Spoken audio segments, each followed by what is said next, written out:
ओम नमो ब्रह्मादिभ्यो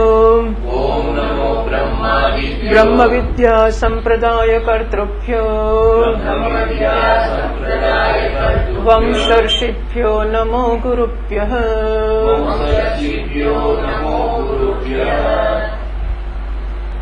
अथा तत्सम्प्रतिः यदा प्रैष्यन्मन्यते अथ पुत्रमाह त्वं ब्रह्म त्वं यज्ञः त्वं लोकः इति स पुत्रः प्रत्याह अहं ब्रह्म अहं यज्ञः अहं लोकः इति यद्वै किञ्च अनोक्तम् तस्य सर्वस्य ब्रह्म इत्येकता। एवैके च यज्ञाः तेषां सर्वेषां यज्ञ इत्येकता। एवैके च लोकाः तेषां सर्वेषां लोक इत्येकता। एतावद्वा इदं सर्वम् एतन्मा सर्वं सन्नयमितः अपुनजदिति तस्मात् पुत्रमनुशिष्टम् लोक्यमाहुः तस्मादेन मनुशासते। स यदा एवंवित अस्माल्लोकात् प्रैति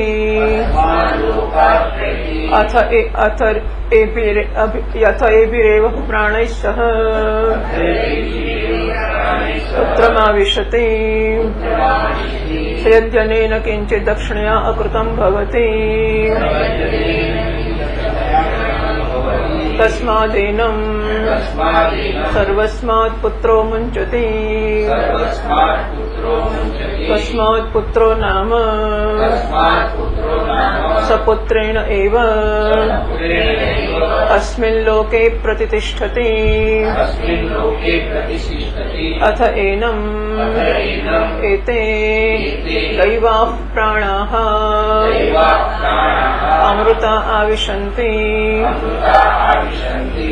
382 पानों पर यद्वै किंचित् इत्यादि वाक्यानां पुत्र अंत अनुमंत्रण वाक्य ही अर्थभेद अभावात् पुनरुक्तीत्याशंक्य आह। तो अथा तत्सम्प्रति यदा प्रैष्यन्मन्यते अथ पुत्रमाह त्वं ब्रह्म त्वं यज्ञः त्वं लोकः इति। પિતાએ પુત્રને કહ્યું અને પુત્રએ જવાબ આપ્યો સપુત્ર પ્રત્યાહ। પુત્રએ વળતું કહ્યું અહમ બ્રહ્મ અહમ યજ્ઞ અહમ લોક ઇતિ। આ થઈ ગયું। પછી શ્રુતિ કહે છે યદ્વૈ કિંચ અનુક્તમ। તો ટીકાકારે કહ્યું યદ્વૈ કિંચ એ તો આગળ જે મંત્રમાં કહ્યું એ જ છે, પછી એમાં નવું શું કહેવાનું છે, એટલે પુનરુક્તિ થઈ રહી છે એવી શંકા કરીને ભાષ્યકારે કહ્યું એતસ્ય અર્થ તિરોહિત ઇતિ મનવાના શ્રુતિ।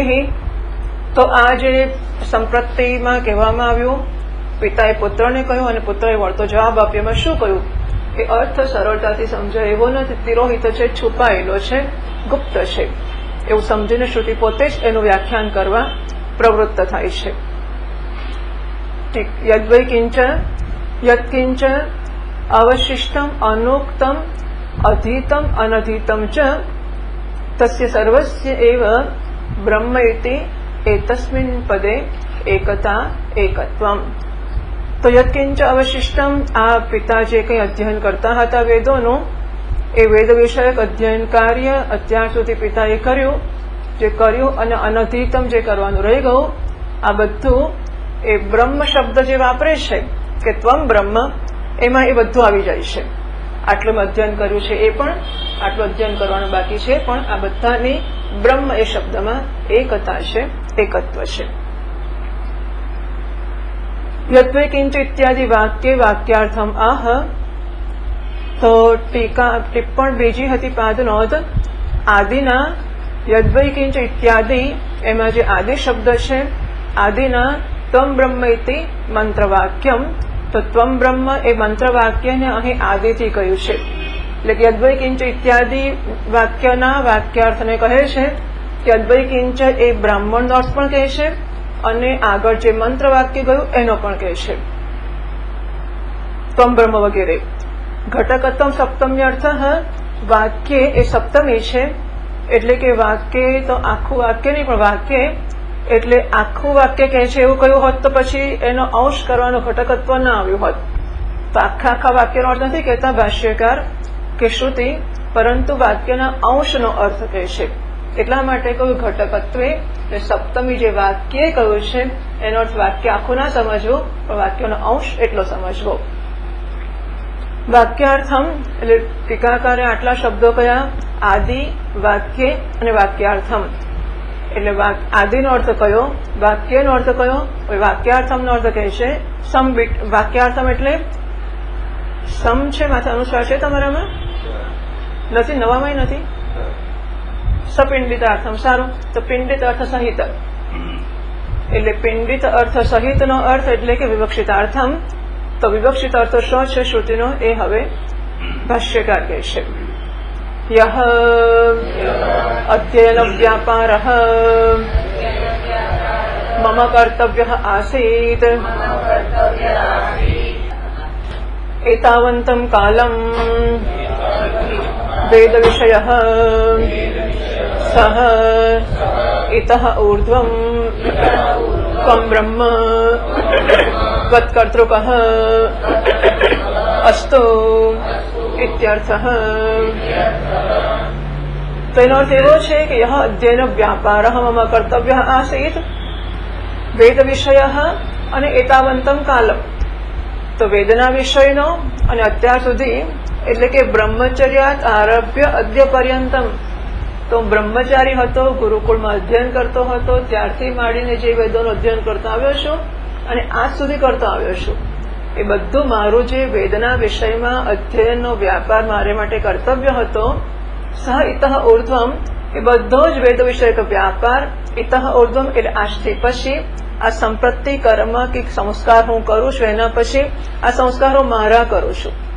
સંપ્રતિ સંસ્કાર પુત્રને આપીને પુત્રના નથી કરતો, પોતાના કરે છે કે હું જેણે હવે સંપ્રતિ સંસ્કાર કરી દીધા છે તેવો હવે હું અધ્યયન નહીં કરું. એટલે હું જે છું તે ઇતઃ ઊર્ધ્વમ એટલે એ આશ પછી ત્વમ બ્રહ્મ ત્વત્કર્તૃકઃ અસ્તુ ઇત્યર્થઃ. અહીં સહ એટલે બ્રહ્મ જે અધ્યયન હતો તે. તો અત્યાર સુધી જે અધ્યયન કર્યું છે મેં એ બધું આશ પછી તું બ્રહ્મ છે એટલે કે ત્વત્કર્તૃકઃ અસ્તુ એટલે હવે તું એ જવાબદારી સ્વીકારે છે એ તારે કરવાનું રહેશે. ટીકામાં ત્વમ બ્રહ્મ ઇતિ વાક્યવત ત્વમ યજ્ઞ ઇતિ વાક્યમપી શક્યમ વ્યાખ્યાતુમ. બસ જેવી રીતે શ્રુતિએ આ વાક્યની વ્યાખ્યા કરી એવી રીતે યજ્ઞ વાક્યની પણ વ્યાખ્યા કરી શકાય એ ભાષ્યકાર કહે છે.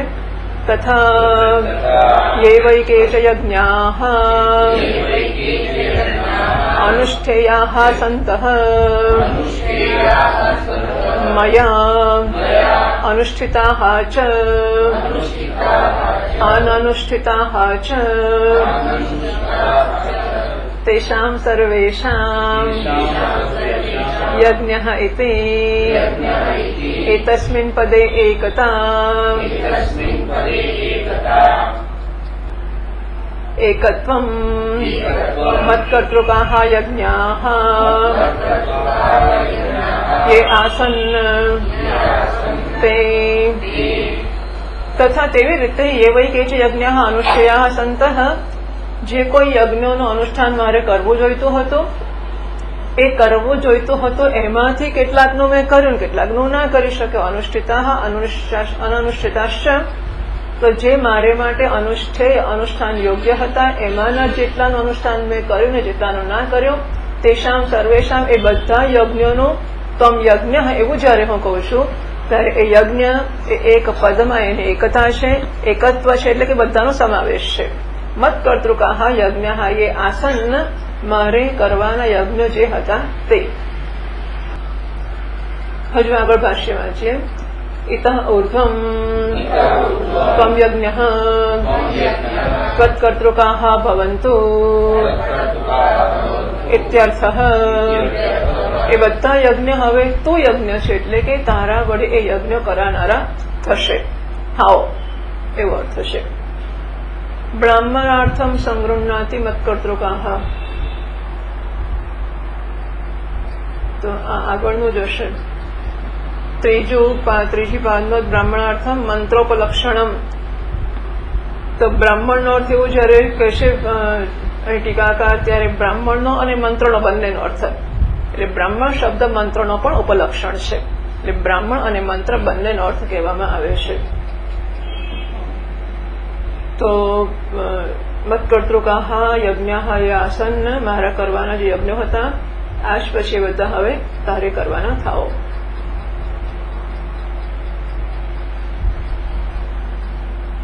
આગળ ભાષ્યકાર કહે છે ये वै केचन लोकाः मया जेतव्याः सन्तः जिताः अजिताः च तेषां सर्वेषां लोकः इति एतस्मिन् पदे एकता. અને જે લોક મનુષ્ય લોક, પિતૃલોક, દેવલોક વગેરે જેતવ્ય એટલે મારે મેળવવા યોગ્ય હતા, જેતવ્ય સંત એ મારે મેળવવા યોગ્ય હતા, એમાંથી જીતાહ અજીતાશ્ચ કેટલાકને માટેની મેળવવાની કરવાની જે ક્રિયાઓ મેં કરી એટલે કે મેળવી ચૂક્યો છું, એટલે કે મેળવવાનું પ્રોમિસ મેળવી ચૂક્યો છું. એવું નથી કે મળી ગયા છે, હજુ તો મનુષ્ય લોકમાં જ છે, પરંતુ અશ્યોર થઈ ગયા છે કે મેં આના કર્મો કર્યા છે, અને કેટલાક હું નથી કરી શક્યો. તેષામ સર્વેષામ લોક એતસ્મિન પદે એકતા, એ બધા લોકની લોક એ તમ લોક કયું એમાં બધા લોક આવી ગયા. એટલે તમ બ્રહ્મ તમ યજ્ઞ તમ લોક નો અર્થ એવો નથી કે તું બ્રહ્મ કે વેદ છે, કે તું યજ્ઞ છે, કે તું લોક છે. અહીં એ પ્રકારનો અર્થ છે કે આજ સુધી હું બ્રહ્મ સંબંધી એટલે કે વેદ સંબંધી જે કંઈ કરતો હતો, મારે કર્મો જોઈતો હતો, એમાંનું જેટલું કરી શક્યો ને જેટલું ના કરી શક્યું એ બધું હવે કરવાની જવાબદારી તારી છે. એમ કે તમ યજ્ઞ કે તમ બ્રહ્મ એટલે એવું નહીં કે તું બ્રહ્મ કે વેદ છે, પણ બ્રહ્મ એ શબ્દનો આ પ્રકારનો અર્થ સમજવો કે આજ સુધી વેદોના અધ્યયનના વિષયમાં જે મારે કર્તવ્ય હતું અને એમાંથી જેટલું કરી શક્યો ને જેટલું ના કરી શક્યો એ બધો તને સોંપું છું. એટલે કે જે કરી શક્યો એ તો સારું છે, ના કરી શક્યો તો તું છિદ્રો પૂરજે, અને એના હું જે ન કરી શક્યો એને કારણે મારી ગતિમાં જે અવરોધ આપવાનો હોય એને તું દૂર કરજે, એમ એનો અર્થ છે. તમ યજ્ઞ એટલે કે યજ્ઞો મારે માટે જે કર્તવ્ય હતા એમાંના કેટલાક જે હું કરી શક્યો ને કેટલાક જે હું ના કરી શક્યો તે બધા હવે તું છે, એટલે કે એ યજ્ઞો કરવાની જવાબદારી તારી છે. અને હું જે કંઈ યજ્ઞો કરી શક્યો એનું ફળ મને મળશે, ન કરી શક્યો એનું ફળ મળતું અટકતું હોય તો તે પૂરું કરી આપજો, જેથી કરીને મને યજ્ઞનું ફળ મળી શકે. તો આમ લોક એમાં પણ એ પ્રકારે. તત્ર ટીકાકાર કે છે પદાર્થાનુક્તા વાક્યાર્થમાં એ થઈ ગયું. તે પહેલું ઇતઃ હતું એ પદાર્થો કયા પછી વાક્યનો અર્થ કર્યો, ઇતઃ ઉર્ધ્વમ તમ યજ્ઞ વગેરે. કિમિતિ ત્વત્કર્તૃકમ અધ્યયનાદિ મયી સમર્પ્યતે. હવે જો પુત્ર એમ પૂછે કે તમારે કરવાનું તો મને શું કામ સોંપો છો, ત્વયા એવ કેમ ન અનુષ્ઠીયતે, તમારા વડે જ કેમ અનુષ્ઠાન નથી કરાતો, તમે જ કરો ને, મારે શું કામ કરવું જોઈએ, તો મને કેમ સોંપો છો. તો આ તો ખાલી શંકા કરે છે, આ પુત્ર તો અનુશિષ્ટ છે એટલે એવું નથી કહેતો કેમ મને સોંપો છો, સમજે જ છે. આ તો આપણને કદાચ શંકા થાય કે કેમ આવું કરે છે, તો એના જવાબમાં કહે છે તત્રાહ ઇતઃ ઊર્ધ્વમ મયા અધ્યયન લોકજય કર્તવ્યક્રતુઃ ત્વયि સમર્પિતઃ અહં તુ મુક્તઃ અસ્મિ કર્તવ્યતા બંધન વિષયાત ક્રતોઃ. ઇતઃ ઊર્ધ્વમ મયા અધ્યયન યજ્ઞ લોકજય કર્તવ્ય ક્રતુઃ ત્વયि સમર્પિતઃ. તો આજથી હવે મારા જે અધ્યયન બ્રહ્મ એટલે કે અધ્યયન વિષયના, યજ્ઞ વિષયના અને લોક વિષયના એમના જયની બાબતમાં જે કર્તવ્યના સંકલ્પો હતા એટલે મારા મનમાં હતું કે આટલા યજ્ઞો કરીશ ને આ ફળ મેળવીશ, આટલું અધ્યયન કરીશ ને આ ફળ મેળવીશ, આટલા યજ્ઞો કરીશ અને આ ફળ મેળવીશ, આવા જે સંકલ્પો હતા બીજી પ્રાર્થના કરતો એટલે સંકલ્પ. એ બધા મેં તને સોંપ્યા છે. એટલે જે કંઈ એસ્પિરેશન્સ, એટલે જીવનમાં સંકલ્પો, જે કંઈ સ્વપ્નાઓ હોય ને, કે આટલું સંશોધન હું કરતો હોય તો આટલે સુધી પહોંચ્યો છો, વધારે થતું નથી, તો પછીની ટીમ હવે સંશોધન આગળ ચલાવશે. તો જે કંઈ પોતાના વ્યવહારો છે એ બધા હવે હું નથી કરી શકતો અને પુત્ર પૂરા કરશે. સંકલ્પ મારો મેં તને સોંપ્યો છે. અહમ તો મુક્ત અસ્મિ કર્તવ્યતા બંધન વિષયાત કરતો હો. તો ક્રતો હો કર્તવ્યતા બંધન વિષયાત, એટલે સંકલ્પો કર્યા હોય એ સંકલ્પોને પૂરા કરવાનું બંધન હતું મારું. આ જો સમજાય તો કેટલી બધી મોટી વાત છે. હા, પણ એ સમજાય કે બંધન છે. કારણ કે આપણે આ સંસ્કૃતિમાં ઉછરીને ગૌરવ લેતા શીખ્યા છીએ કે મારું કર્તવ્ય હું કરું છું, મારા સંતાન માટે મારું કર્તવ્ય છે, મારા પતિ માટે, પત્ની માટે, ભાઈ માટે, જે કંઈ સમાજ માટે. એટલે કર્તવ્યો કરવાના સંસ્કારમાં ઉછેર થયો છે અને કર્તવ્યો જે કરે છે એ ગૌરવાન્વિત થાય છે. એટલે પોતે પણ ગૌરવ સમજે છે અને સમાજ પણ સમજે છે કે આ માણસ એના બધા કર્તવ્ય પૂરા કરે છે.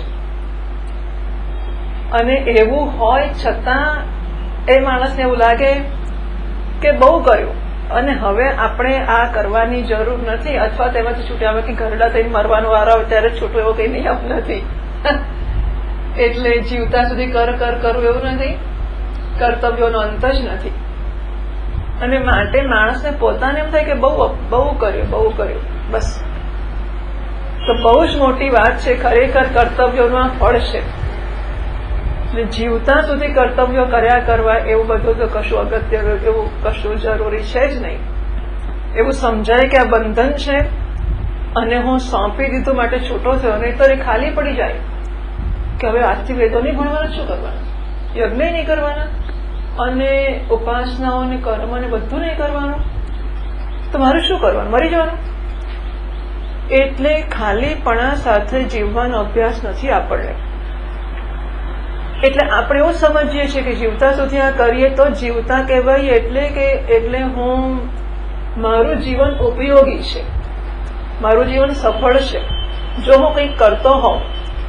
આપણે એમ સમજીએ કે કોઈ પ્રદાન કરતો હોઉં, ખરેખર એ પ્રદાન નથી, આપણે માટે કંઈક કરીને ફળ મેળવતો હોઉં.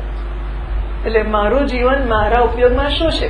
આપણે બોલીએ છીએ કે કોઈના કામમાં ના આવે જીવન શું, બોલતા એવું હોઈએ છીએ, પણ ખરેખર કોઈના કામમાં એટલે કે મારા સંતોષ માટે હવે હું નથી રહ્યો કે હું કોઈના કામમાં મને સંતોષ થાય, કંઈક લગ્નમાં જો તો સંતોષ થાય, વ્યવહારમાં જો તો સંતોષ થાય. એટલે મારો સંતોષ આ બધી મારી પ્રવૃત્તિઓ પર આધારિત હતો, એને કારણે હું કર્યા કરતો હતો. એ કરીને મને એવો સંતોષ સમયસર જન્મવો જોઈએ જેથી કરીને એ છોડીને મને વધારે સંતોષ થાય. બરાબર છે? હાજી,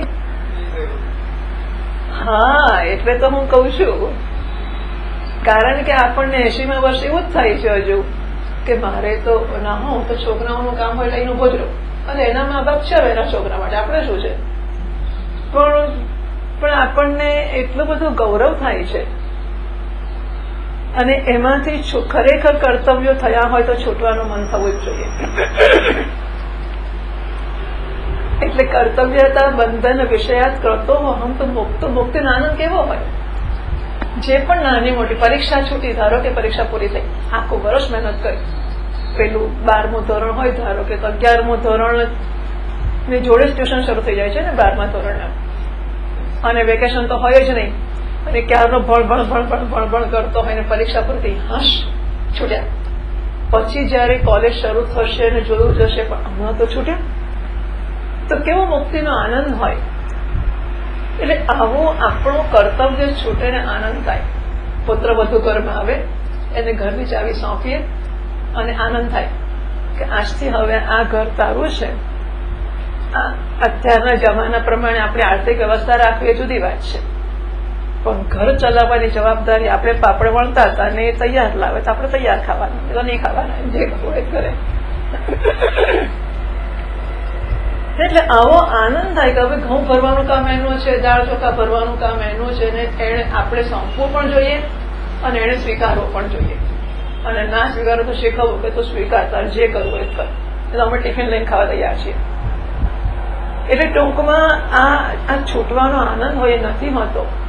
સાસુને કેળે ચાવી ભરાવીને સાસુને જ્યાં સુધી જીવે ત્યાં સુધી કેળે ચાવી ભરાવીને જીવવાનો જ આનંદ હોય કે ઘરની બધી ચાવીઓ મારી પાસે જ હોય, એને જોઈતું જ નથી મારી પાસે. તો એને પણ આનંદ લેવા દઈએ કે એનું ઘર છે, અને આપણે મુક્ત પણ થઈએ. હવે સત્સંગમાં આપણે જવાની છૂટ છે કે એ આવેલ એનું ટિફિન ભરવા માટે આપણે નથી, એના સસરાનું ટિફિન એ ભરે ને એના વરનું ભરે, જેનું ભરવું હોય ટિફિન પણ પોતાનું કરી લઈ જાય, જે કરવું હોય તે કરે. પણ એ સોંપવાનો એક આનંદ હોય, મુક્તિનો આનંદ. હા, અહમ તો મુક્તોસ્મિ. કર્તવ્યતા એટલે કર્તવ્યો સફળતાપૂર્વક થયા છે એની ફૂટપટ્ટી આ છે કે છૂટવાનું મન થાય અને છૂટ્યા પછી મુક્તિનો આનંદ થાય. મિસિંગ કે આઈ એમ એટ એ લોસ, એના વગર વંચિત રહી ગયો છું, વિરહી થઈ ગયો છું, અરે રે હવે હું નકામું જીવવાનું, બસ હવે મરવાની રાત જોવાની ખાલી. હવે ભયંકર ખાલીપો થતો હોય છે, એવું એને થાય નહીં. ટીકાકાર કહે છે કર્તવ્યતા બંધન વિષય એટલે શું? કર્તવ્યતા એવ બંધનમ, આ મારે કરવાનું છે, એ પ્રકારનો આગ્રહ એ જ બંધન છે. તદ વિષય ક્રતુ, એના વિષયનો ક્રતુ એટલે કે સંકલ્પ. સંકલ્પ તસ્માદિત્યાવત, એમાં સંકલ્પમાંથી હું મુક્ત થઈ ગયો. એટલે મારે સંકલ્પો કરવાની જરૂર નથી કે હું આ કરીશ કે પેલું કરીશ. સપુત્ર ઇત્યાદેહ તાત્પર્યમ આહ. 14મી પ્રાર્થનો ઇત્યાદેહ મંત્રવાક્ય છે. તો મંત્રવાક્યનું તાત્પર્ય ભાષ્યકાર કહે છે સચર. સચ સર્વં તથૈવ પ્રતિપન્નવાન પુત્રઃ અનુશિષ્ટત્વાત. બસ, અને સચ પુત્ર, એ પુત્ર છે તે પણ સર્વમ બધું જ તથૈવ તેવી જ રીતે પ્રતિપન્નવાન નિશ્ચિતવાન. પિતાએ નિશ્ચય કર્યો કે મારે કર્તવ્યના બંધનથી મુક્ત થવું છે. પુત્રએ નિશ્ચય કર્યો કે પિતાના કર્તવ્યોને હું સ્વીકારું છું. એ નથી કહેતો કે બંધન છે. હા, પુત્રને ગૌરવ છે કે મારા પિતા મને સોંપી શક્યા છે ને. તો આ બંને જગ્યાએ એવું ગૌરવનું સ્થાપન થવું જોઈએ. પુત્રને થવું જોઈએ કે પિતાનો મારામાં વિશ્વાસ છે કે એ મને સોંપી શકે છે, અને મને સોંપીને એ નિરાંત અનુભવી શકે છે કે હવે મારો દીકરો કરે છે, મારે જવાની જરૂર નથી. હવે પેઢી ઉપર કે દુકાન પર કે જ્યાં હોય ત્યાં અમારો દીકરો બેસે છે. બે જોડે સિનિયર જુનિયર બે જોડે બેસવાની જરૂર નથી. જુનિયર તૈયાર થઈ ગયો છે, જુનિયર બેસે છે, સિનિયર છૂટા થઈ શકે છે. આ તો જીવતા લગીને સિનિયર માથા પર ને માથા પર. આ બધું હવે સમાજ નથી સમજતો, એટલે આપણે શું કરવાના છે? કારણ કે લોભ જ, બીજું શું?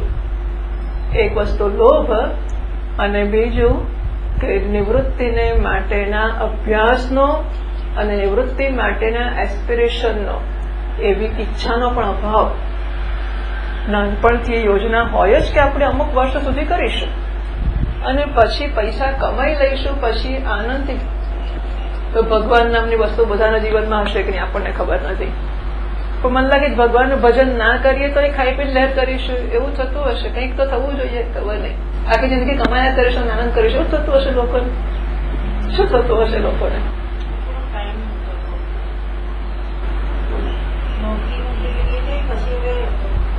શું કરવું? અત્યારે પણ આજુબાજુ બધા જોબ બધું કરતા હોય તો કોઈ સાથે વાત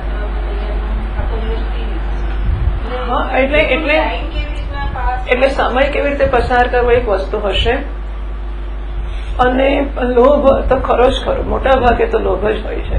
હાથ પગ ચાલે તો શું કામ? હાથ પગ ચાલતા રસ્તા પર બગીચાને પાણી પાવ, આ મ્યુનિસિપાલિટીના ઝાડ આટલા ઉગાડે તો એટલે હાથ પગ ચાલે છે તો કમાવો કેમ નહીં? આવું તો બહુ જ લોકો પાસે હું સાંભળું છું. માતાજી ફોરેનની અંદર જે ઓલ્ડ એજ માણસો હોય છે ને, એ ઓનરરી સેવા આપતા હોય છે હોસ્પિટલોમાં, સાર્વજનિક સંસ્થાઓમાં. મેં જોયેલા છે, મારી ફ્રેન્ડના ત્યાં હું ગયેલો ટેક્સાસમાં, એ હોસ્પિટલમાં પીઆરઓ તરીકે જોબ કરતો. એની હોસ્પિટલમાં એક સ્ટોર ચલાવતા હતા લેડી, સી વોઝ 77, અને મોટી ગાડી લઈને આવે અને પોતે ત્યાં આગળ નિયમિત ત્યાં નોકરી કરતા હોય, એમાંથી એટલું ઓબિડિયન્ટ ના હોય તો એનાથી વધારે ત્યાં આગળ એજન્સીઓ લઈને કામ કરતા છે. એવા 2 જણને મેં જોયેલા ત્યાં કેવી હોસ્પિટલ. હવે ત્યાં પર્સન્ટેજ કે રેશિયો કેવો હશે ખબર નથી આપણને, અને આપણે ત્યાં હશે જ, કેટલાક લોકો હશે જ આવા.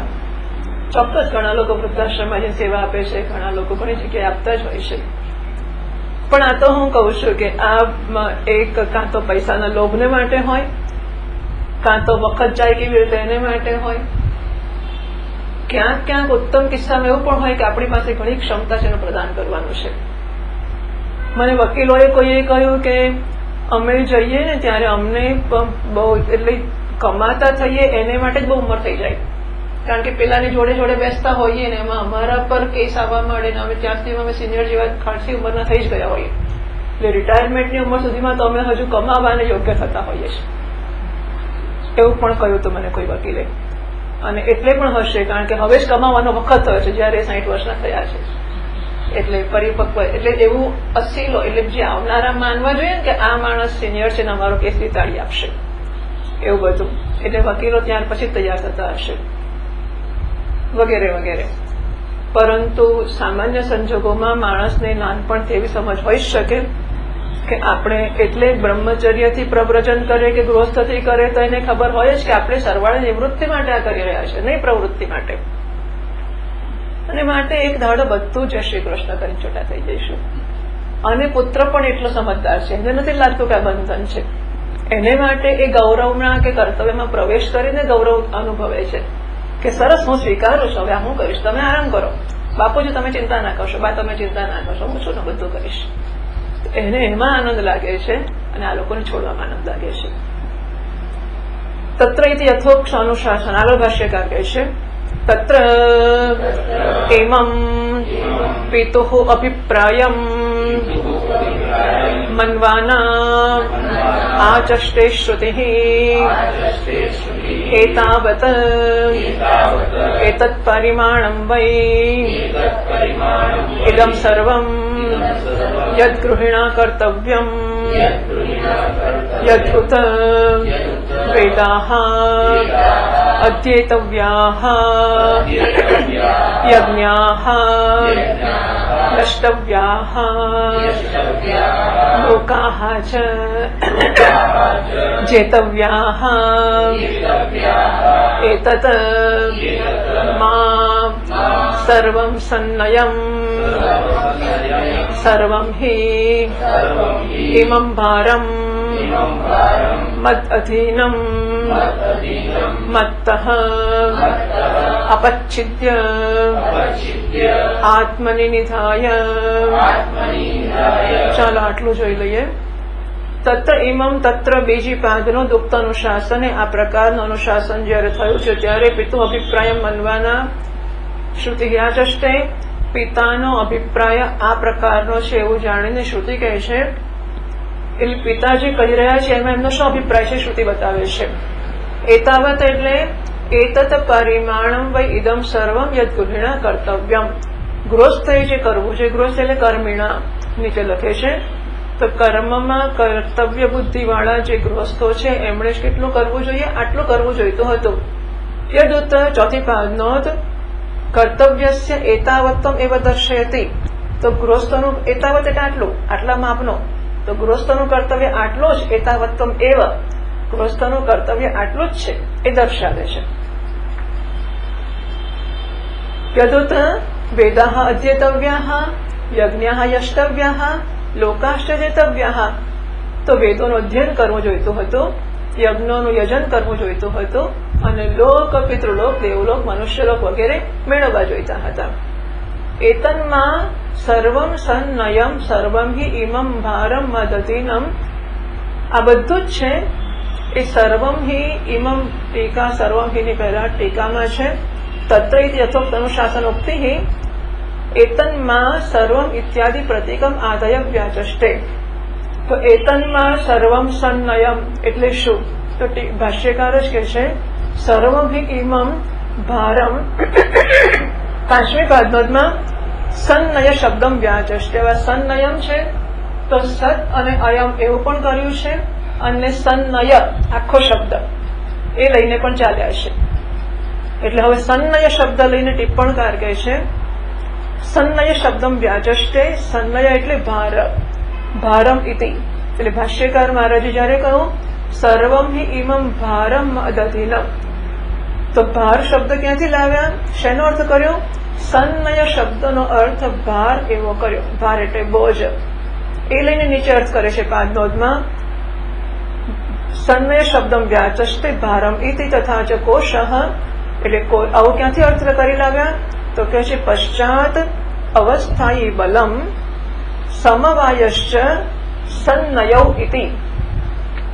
તો સન્મય શબ્દના આ બંને અર્થ કોશમાં આપ્યા છે. બલમ, બલ એટલે સેના, તો પાછળના ભાગમાં જે સેના હોય એને પણ સન્નય કહેવાય છે, અને સમવાય એને પણ સન્નય કહેવાય છે. સમવાય એટલે શું? તો આગળ સમજાવે છે.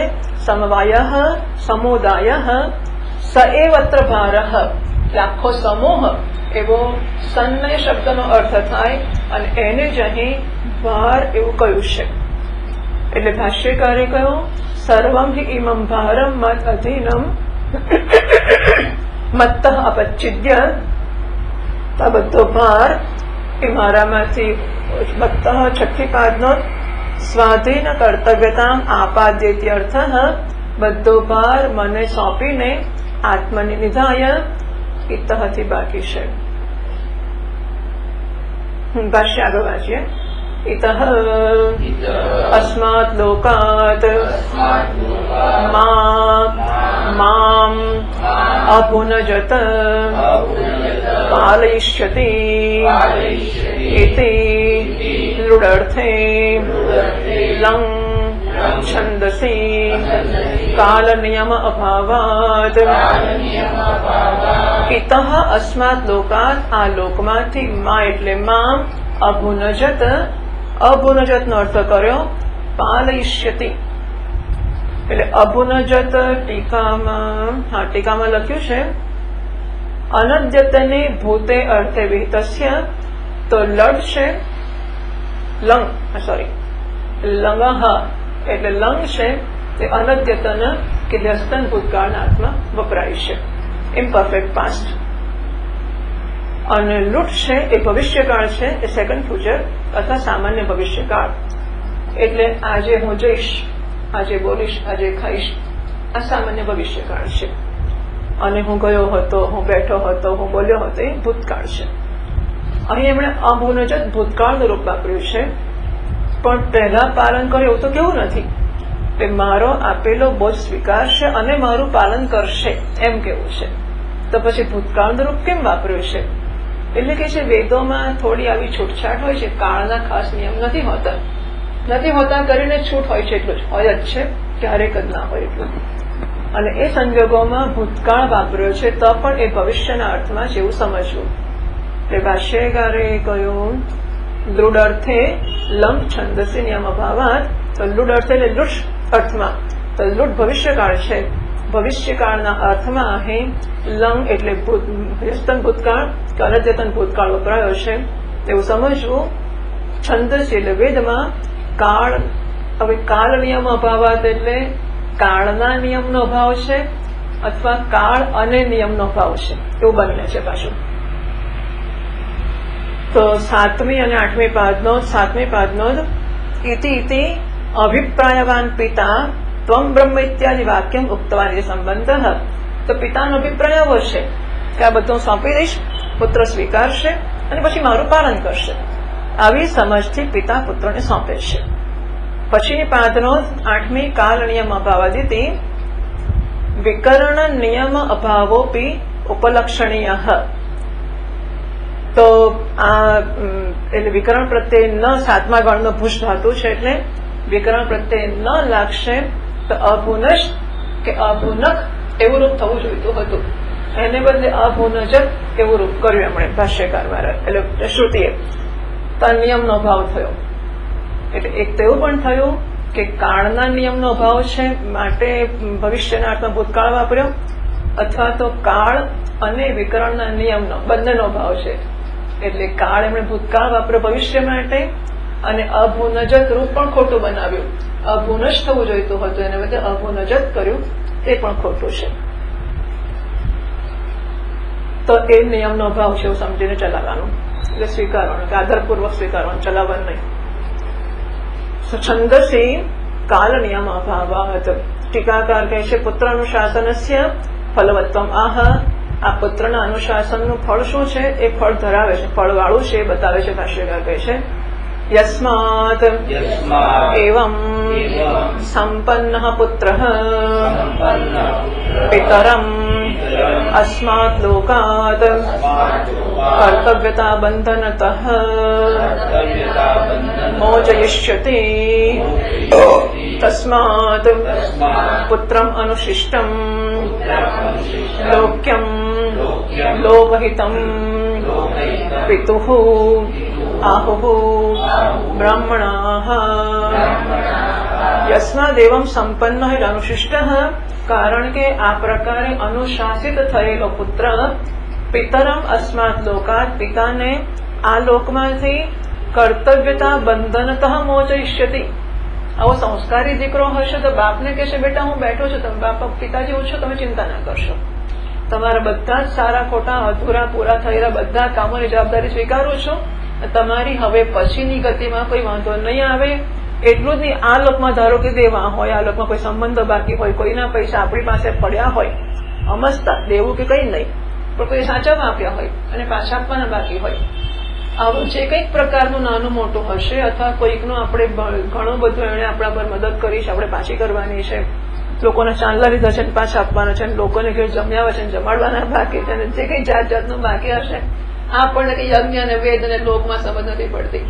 આપણે તો આવું જ હોય ને, બાકીમાં શું બાપને સોંપવાનું શું હોય છોકરાને કે મેં વ્યવહાર આટલા સાચવ્યા તારે સાચવવાના બાકી છે. જો આટલા આપણે આ મંદિરમાં દર વર્ષે આટલું દાન મોકલતા હતા અત્યારે એટલું મોકલવાનું. માનો કે આ તો હું કલ્પનાઓ કરું છું કે આપણે આશ્રમમાં આટલું આપતા હતા એટલું આપવાનું, આપણે આટલું સેવા કરતા હતા કરવાની, જે કંઈ નાનો મોટો ઘરમાં થતો હોય તે વડીલોની સેવા, આપણે આપણા મા બાપની દાદા દાદીની સેવા કરીએ છીએ, જો અમે કેવી કરીશું તું પણ કરશે વગેરે વગેરે.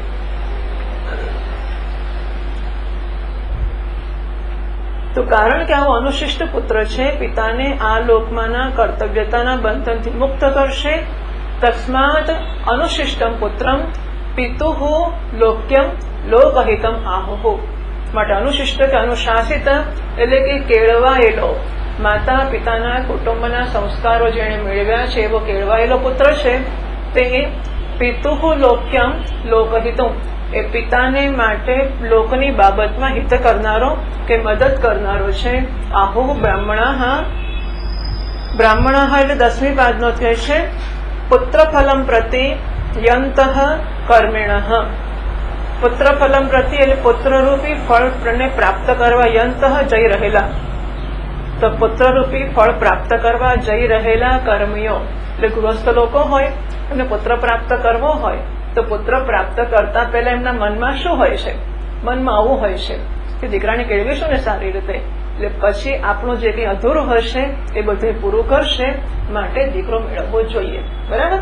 એવું એટલે પુત્રફલમ પ્રતિ યંતઃ કર્મિણઃ. પુત્રરૂપી ફળ પ્રાપ્ત કરવાનું આયોજન કરી રહેલા જે ગૃહસ્થો છે એ લોકો આવું વિચારે છે કે પુત્ર સંપન્ન હશે, કેળવાયેલો હશે તો પિતાને આ લોકમાંના કર્તવ્યના બંધનોમાંથી છોડાવશે, એટલે કે લોક્ય છે એવું બ્રાહ્મણો એટલે કે આ ગૃહસ્થ આવું કહેતા હોય છે. અતઃ એવ હિ એનમ પુત્રમ અનુશાસતે લોક્યઃ અયમ નઃ સ્યાત ઇતિ પિતરઃ. 11મી પાદનો અતઃ એટલે અનુશિષ્ટસ્ય લોક્યત્વાત, કારણ કે કેળવાયેલો પુત્ર પિતાને લોકની પ્રાપ્તિમાં મદદ કરનારો છે, માટે અતઃ એવ આથી જ હિ કારણ કે એનમ પુત્ર અનુશાસતી આ પુત્રનું અનુશાસન કરે છે. પિતરો એટલે 12મી પાદનો અદ્યતનઃ અપી. આજકાલના પિતાઓ કે માતા પિતાઓ પણ પોતાના સંતાનોને કે પોતાના દીકરાને આવી સમજ સાથે કેળવે છે. એટલે પછી આમાં નિષ્કામ પ્રેમ તો આવ્યો કે ના આવ્યો એ પ્રશ્ન થયો. દીકરાને જન્મ આપવો અને કેળવવો અને સમજ સાથે કેળવવો કે આપણે કેળવીશું તો કાલે સવારે આપણું અધૂરું રહેલું પૂરું કરી આપશે, માટે એને કેળવવો. તો આવી સમજ સાથે જ કેળવે છે આજકાલના લોકો, પણ નથી કેળવતા તો ખત્તા ખાય છે. અત્યારના મોટા ભાગના કે બધા જ મા બાપો છોકરાઓને કેળવી શકતા જ નથી, અને એટલે પોતાના ઢાંચામાં ઢાળી શકતા નથી. મા બાપા બહુ જ સેવાભાવી ને બહુ જ પ્રેમાળ ને બહુ કર્તવ્ય બુદ્ધિવાળા ને બહુ સમાજમાં અને આને તેને જાત જાતનું કરનારા હોય, છોકરાને કઈ સમજ જ ના હોય, કે લેવા દેવા જ ના હોય, જેમ જે કરવું હોય તે કરે, તો પછી એનું ફળ પણ મા બાપ ભોગવે છે. આગળ કૃત સંપ્રતિક સન પિતા કેમ કરોતી, હવે નવરો થઈ ગયો પિતા શું કરે છે? કૃત સંપત્તિક સંપ્રતિ કર્મ જેને કરી નાખ્યું છે એવો થઈને આ પિતા હવે શું કરે છે? એવી અપેક્ષા થતા ભાષ્યકાર કહે છે સહ પિતા યદા યસ્મિન કાલે એવં વિત પુત્ર સમર્પિત કર્તવ્યતા ક્રતુઃ अस्मात् लोकात् प्रैति म्रियते अथ तदा एभिः एव प्रकृतैः वाङ्मनः प्राणैः पुत्रमाविशति पुत्रं व्याप्नोति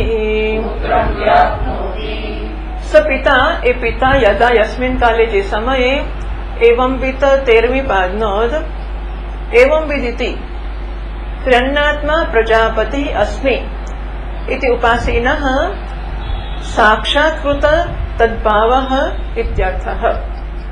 तो एवं वित એટલે આ પિતા એ ત્રન્નાત્મા પ્રજાપતિ હું છું, વાંગ મન પ્રાણાત્મા. પ્રજાપતિ એ વાંગ મન અને પ્રાણ છે, તો ત્રન્નાત્મા એટલે વાંગ મન પ્રાણરૂપ પિતા પ્રજાપતિ હું છું. એ પ્રકારની ઉપાસનાઓ જે જેણે કરી છે, ઉપાસનાના પરિણામે એ ભાવને સાક્ષાત્કાર કર્યો છે. તે સમષ્ટિ વાક, સમષ્ટિ મન, સમષ્ટિ પ્રાણ હું છું એ પ્રકારનું તાદાત્મ્ય એને પ્રાપ્ત કર્યું છે. અહમસ્મી અનંત વાંગ મન પ્રાણાત્મા જાનાન ઇતિ આવત, એટલે એવું જાણે છે, એવું એનામાં એવું તાદાત્મ્ય જન્મી ચૂક્યું છે કે સમષ્ટિ કે અનંત વાક, અનંત મન, અનંત પ્રાણ હું છું. એવો જે છે પિતા પુત્ર સમર્પિત કર્તવ્યતા ક્રતુઃ, તો પોતાની કર્તવ્યતાના ક્રતુઓ જેણે પુત્રને સમર્પિત કરી નાખ્યા છે તેવો પિતા અસ્માત લોકાત પ્રૈતિ, આ લોકમાંથી પ્રૈતિ એટલે મરે છે, જાય છે.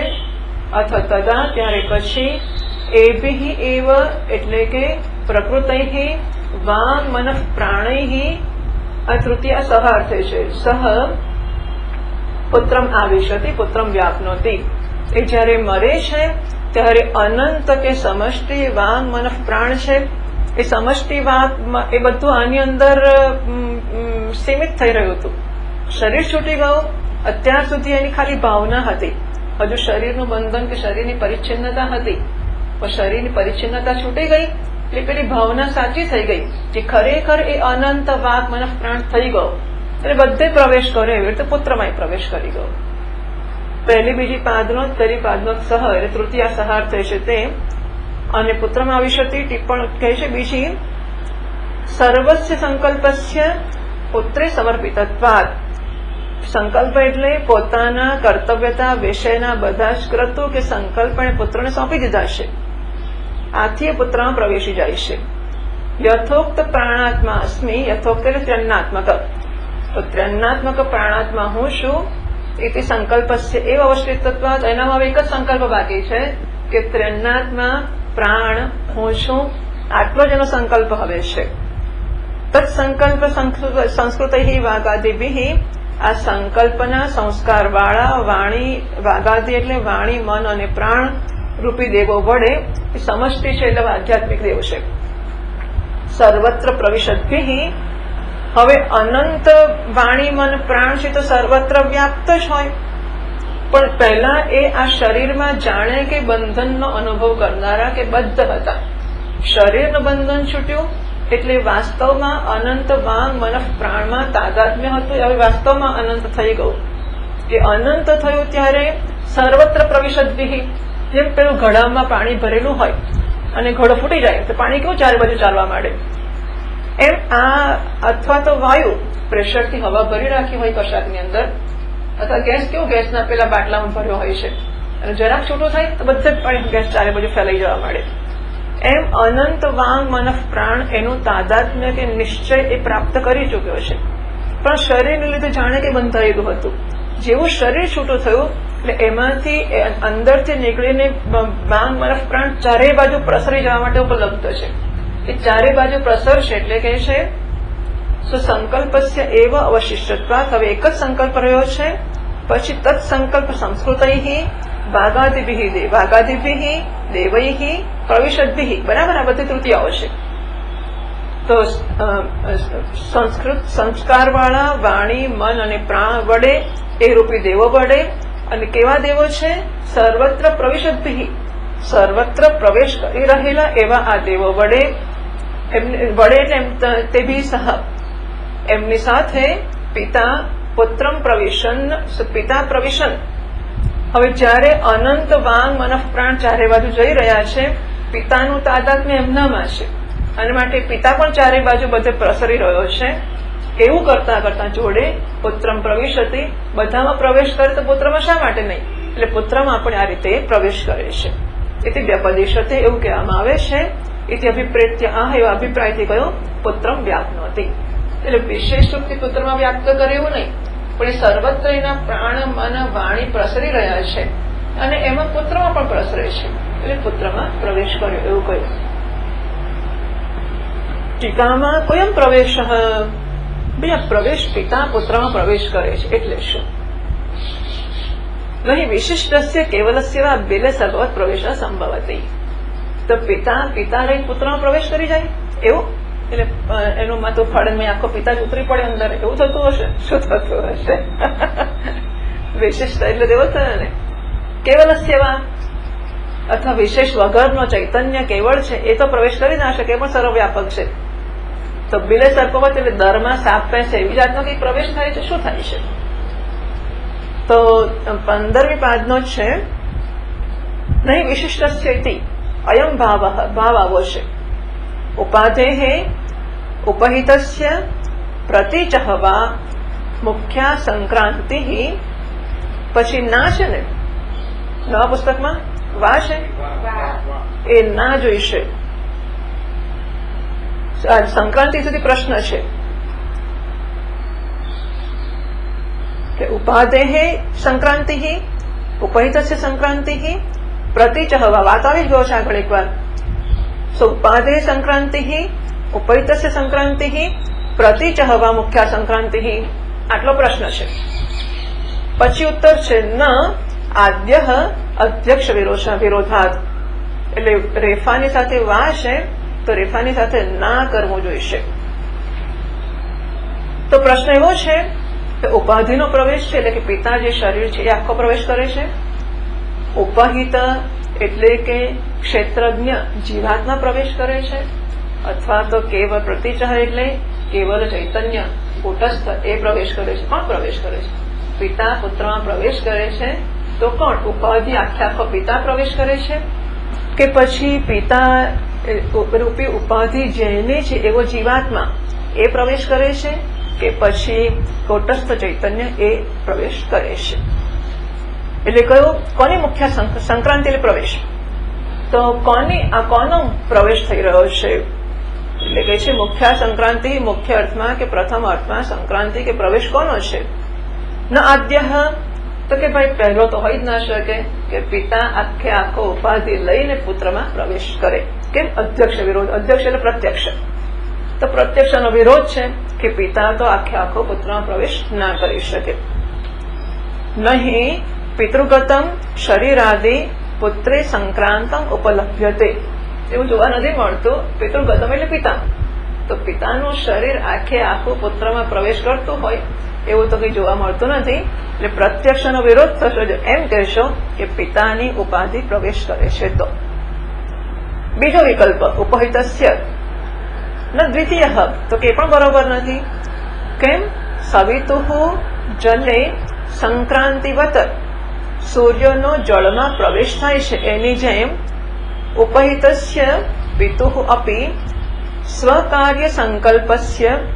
જો સૂર્ય જળમાં પ્રવેશ કરે છે તો જો સૂર્ય આખો ઉપરથી આવીને અંદર ઉતરી ગયો એ ઉપાધિનો પ્રવેશ કેવો તો થતો નથી. સૂર્ય તો ત્યાં જ રહેશે, છતાં આપણે કહીએ છીએ કે સૂર્યનો પ્રવેશ થયો. તો કેવી રીતે થાય છે? ત્યાં રહેલો સૂર્ય આમાં પ્રતિબિંબિત થાય છે જળમાં, એટલા પૂરતો એનો જે આભાસ દેખાય છે માટે કહીએ છીએ કે સૂર્યએ જળમાં પ્રવેશ કર્યો, પ્રતિબિંબ રૂપે, આભાસ રૂપે. તો ઉપહિતસ્ય પિતુઃ અપી એટલે કે જીવાત્માનો પણ સ્વકાર્ય સંકલ્પસ્ય પુત્રે અર્પણ રૂપ આભાસાત, સૂર્યનું જેમ પ્રતિબિંબ પાણીમાં પડે છે એમ પિતાએ પોતાના કર્તવ્યનો સંકલ્પ પુત્રને અર્પિત કર્યો છે કે હવે પુત્રમાં એ ગૌરવ પ્રાપ્ત થયો છે કે બધું હું કરવાનું છે. તો કોઈ મળવા આવે પિતાને અમુક કામ માટે કે તમારી જોડે હિસાબ કરો, મારા પુત્રની જોડે વાત કરો. પુત્ર પણ કહે છે કે હું છું ને, પિતાજીને તકલીફ આપવાની જરૂર નથી, હું બેઠો જ છું, બધું કરીશ એમ.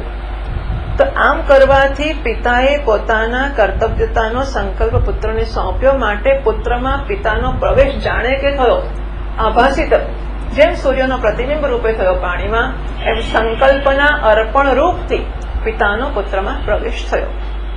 અર્પણ રૂપ આભાસાત એટલે કે પ્રતિબિંબાત તત્ર સપ્રવેશ બ્રહ્મ હેતો સંક્રાંતિ ઉક્તે, એટલે આ જે અર્પણ રૂપે આભાસ થયો એને કારણે તત્ર એટલે પુત્રે, પુત્રમાં સપ્રવેશ એટલે પિતાનો પ્રવેશ, બ્રહ્મ હેતો સંક્રાંતિ ઉક્તે હે, તો પિતાએ પુત્રમાં પોતાના કર્તવ્યતાના સર્વ સંકલ્પ અર્પણ કર્યા.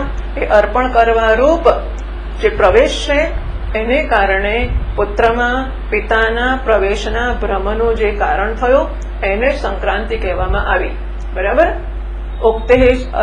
ઉક્તે હે અન્યાદૃશ સંક્રાંતે હે, આના સિવાય સંક્રાંતિ ઉક્તે હે સકાશાદ અન્યાદૃશ સંક્રાંતે હે, આ ભ્રમ થયો એના સિવાયનું કોઈ કારણ એમ તમે કહો કે બીજી કોઈક પ્રકારે પ્રવેશ થયો, અધ્યક્ષ વિરુદ્ધત્વાદ એટલે પ્રત્યક્ષ વિરુદ્ધત્વાદ, આના સિવાયનો કોઈ પણ પ્રવેશ પ્રત્યક્ષથી વિરુદ્ધ છે માટે આટલો જ પ્રવેશ કહેવાય કે સૂર્યનો પ્રતિબિંબ થઈને પાણીમાં થયો.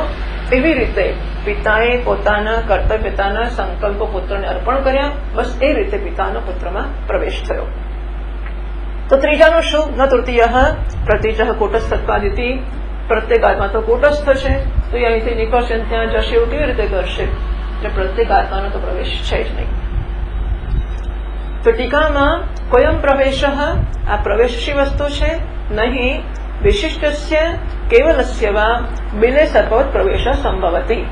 તો વિશિષ્ટ એટલે ઉપાધિ વાળો હોય કે પછી કેવળ હોય, દરમાં સાપ થશે એ પ્રકારે પ્રવેશ તો થઈ શકતો નથી. અતઃ આહ એના જવાબમાં ભાષ્યકાર 385 પાના પર પહેલી લીટીમાં કહે છે અધ્યાત્મ પરિચ્છેદ હેતુ અપગમાત પિતુઃ વાંગ મનઃ પ્રાણાઃ સ્વેન આદિદૈવિકેન રૂપેણ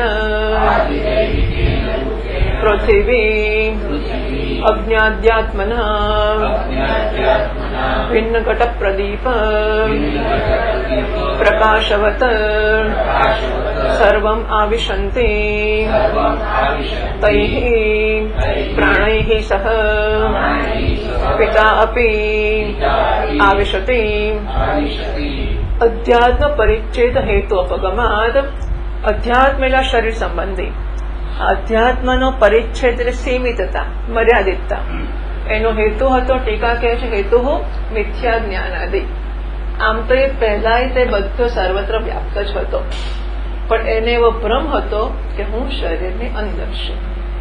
એટલે મિથ્યા જ્ઞાનને કારણે એ એમ સમજતો હતો કે હું આ શરીરમાં મર્યાદિત છું, પરિચ્છિન્ન છું. હવે એવું માનવા માટેનું જે કારણ હતું મિથ્યા જ્ઞાન, એ આમ તો મિથ્યા જ્ઞાનનું કારણ શરીર એ જતું રહ્યું છે. અપગમાત સાથે સાથે ઉપાસના પણ કરી છે, એટલે પણ એને સમષ્ટિમાં તાદાત્મ્ય પ્રાપ્ત કર્યું છે. એટલે બધા મરશે ને આવું થાય એવો નિયમ નથી. હા, આ તો એને આવી ઉપાસના કરેલી છે, એટલે અનંતમાં તાદાત્મ્ય કરેલું છે માટે મરીને સર્વત્ર બધા પ્રવેશ ભલે કરતા હોય પણ જાણતા નથી કરીએ છીએ. અવિદિતો તો દેવો એનમ ન ભૂનકતી, દેવતા હોય પણ જાણ્યો ના હોય તે ઉપકાર નથી કરતો કે રક્ષણ નથી કરતો, એટલે એને જાણ્યું છે માટે એને લાભ મળે છે. અપગમાત પિતુઃ વાંગ મનઃ પ્રાણાઃ સ્વેન આધિદૈવિકેન રૂપેણ, તો પોતાના આધિદૈવિક એટલે સમષ્ટિ રૂપથી પૃથ્વી અગ્નિ વગેરે રૂપમાં ભિન્ન ઘટ પ્રદીપ પ્રકાશવત. કોઈ ઘડામાં દીવો રાખેલો હોય તો એનો પ્રકાશ બિચારો ઘડામાં મર્યાદિત છે, ઘડો ફૂટી ગયો, પ્રકાશ ચારે બાજુ ફેલાઈ ગયો. એમ આ ઘડામાં વાંગ મનઃ પ્રાણાહ હતા એ પરિચ્છિન્ન હતા. ઘડો ફૂટ્યો એટલે સર્વત્ર સર્વમ આવિશંતિ, બધે પ્રવેશી જાય છે. તૈહિ પ્રાણૈહિ સહ, આ સમષ્ટિ પ્રાણોની સાથે પિતા આપી આવિશતિ, પિતા પણ અંદર પ્રવેશ કરે છે. ટીકામાં ભાગાદિષુ આવિષ્ટેષુ અપી કુતઃ અર્થાંતરસ્ય પિતુઃ આવેશતિ. તો વાણી, મન અને પ્રાણ એમણે સર્વત્ર પ્રવેશ કર્યો, એમાં જોડે જોડે પુત્રમાય કર્યો. તો જો વાણી, મન અને પ્રાણે પ્રવેશ કર્યો. હવે વાણી એટલે સ્પીચ, એનો પર્યાય શબ્દ થયો, માનો કે બરાબર, અથવા વાક અને વાચા આ બંને પર્યાય શબ્દો છે. તો આપણે કહી શકીએ કે વાક પ્રવેશ કરે છે એવું પહેલા વાક્યમાં કહીએ, અને બીજા વાક્યમાં કહીએ કે વાચા પ્રવેશ કરે છે, તો સરખું જ છે, કારણ કે વાક અને વાચા પર્યાય શબ્દો છે. બરાબર છે. માણસે પાણીથી હાથ ધોયા પણ કહેવાય, સલીલથી હાથ ધોયા પણ કહેવાય, કારણ કે પાણી અને સલીલ છે એ એક જ અર્થવાળા શબ્દો છે. અહીં કહે છે કે વાણી, મન અને પ્રાણે પ્રવેશ કર્યો બધામાં, અને માટે પિતાએ બધામાં પ્રવેશ કર્યો. એવું ક્યારે કહી શકાય? જયારે વાણી, મન અને પ્રાણ અને પિતા એ સરખા અર્થવાળા શબ્દો હોય ત્યારે કહેવાય. બરાબર છે. રામ ગયો અને દશરથનો જ્યેષ્ઠ પુત્ર ગયો, તો રામ અને દશરથનો જ્યેષ્ઠ પુત્ર એ બંને સરખી એક જ શબ્દ, એક જ વસ્તુ માટેના શબ્દો છે, માટે વાપરી શકાય. પરંતુ વાણીએ પ્રવેશ કર્યો માટે પિતાએ પ્રવેશ કર્યો કેવી રીતે કહેવાય? અર્થાંતરસ્ય. તો વાણી અને પિતા એક અર્થવાળા શબ્દો નથી, અલગ અર્થવાળા શબ્દો છે. તો ભાગાદિષુ આવિષ્ટેષુ અપી, વાણી, મન અને પ્રાણે પ્રવેશ કર્યો ત્યારે પણ કુતઃ, શી રીતે? અર્થાંતરસ્ય પિતુઃ, એટલે વાણી, મન અને પ્રાણ કરતા જુદો અર્થ ધરાવે છે એવા જે પિતા છે એ પિતાનો પણ પ્રવેશ થયો. આ પિતુ આવેશધિ, પિતાએ પણ પ્રવેશ કર્યો, એ બુદ્ધિ શી રીતે જન્મી શકે? એવી આશંકા, એવી શંકા કરીને ભાષ્યકાર કહે છે વાંગ મનઃ પ્રાણાત્મભાવી તત્વાત પિતુઃ. જૂના પુસ્તકમાં ત નથી ઉમેરવાનો છે, ભાવિતત્વાત, ભાવિત્વાત લખ્યું છે ત્યાં, ભાવિતત્વાત. તો પિતા સર્વમ આવિશતિ, પિતા બધે પ્રવેશ કરે છે. કેમ? વાંગ મનઃ પ્રાણાત્મા ભાવિતત્વાત પિતુઃ, કારણ કે પિતાએ વાણી, મન અને પ્રાણમાં ભાવના કે તાદાત્મ્ય પ્રાપ્ત કરેલું છે, અને માટે અર્થાંતર બીજો અર્થ છે, છતાં પણ પિતા વાણી, મન, પ્રાણની સાથે પિતા પ્રવેશ કરે છે.